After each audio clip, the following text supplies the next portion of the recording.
Sorry about that. Somehow I got cut off. So there's the lobster, the water making machine. He's a lot bigger than Swimmy too. Swimmy's something about this big, I think. He's like a minnow.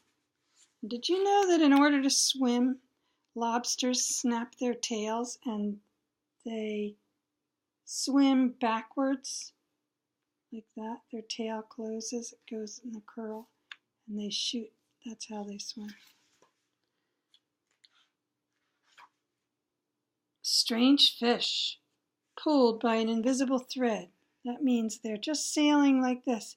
You can't see them wiggling their fins or anything. They're just moving along.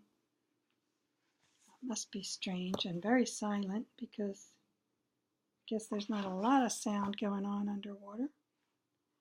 He saw a forest of seaweed growing up from sugar candy looking rocks. This is kind of cool.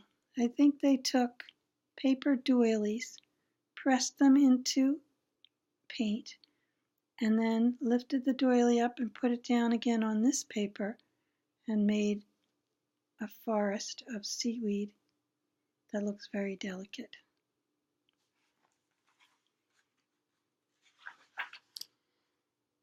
He saw an eel whose tail was almost too far away to remember. By the time he got to the other end, he forgot where the head was.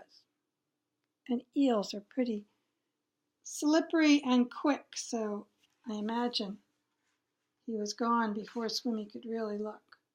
And he saw sea anemones who looked like pink palm trees swaying in the wind.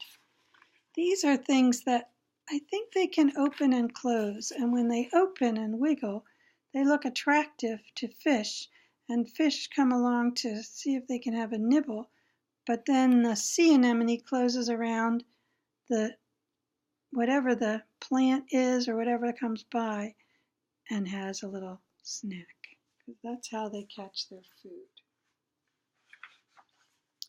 Then, hidden in the dark shade of rocks and weeds, he saw a school of little fish just like his own. "Let's go and swim and play and see things," he said happily. "We can't," said the little red fish. "The big fish will eat us all." "But you can't just lie there," said Swimmy. "We must think of something."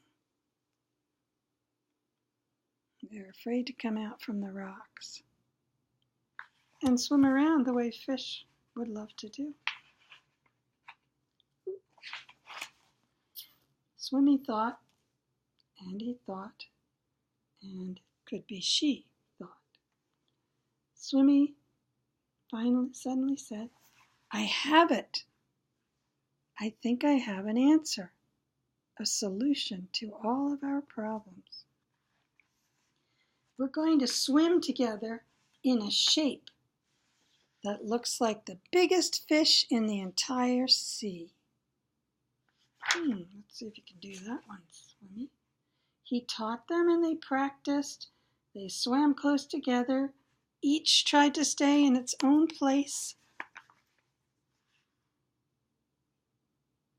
So he's starting to form something. What does it look like?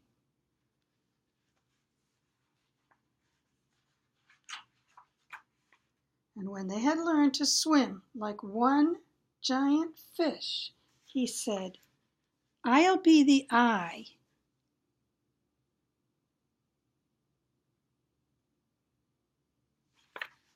Not bad. And so they swam in the cool morning water and in the midday sun and chased all the big fish away.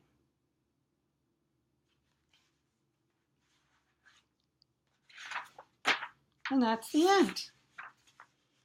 And I believe that Leo Lionni was trying to suggest that you're safer when you're with a group sometimes than you feel when you're by yourself. And sometimes you're safe by yourself too. But it was just a lesson he was trying to teach.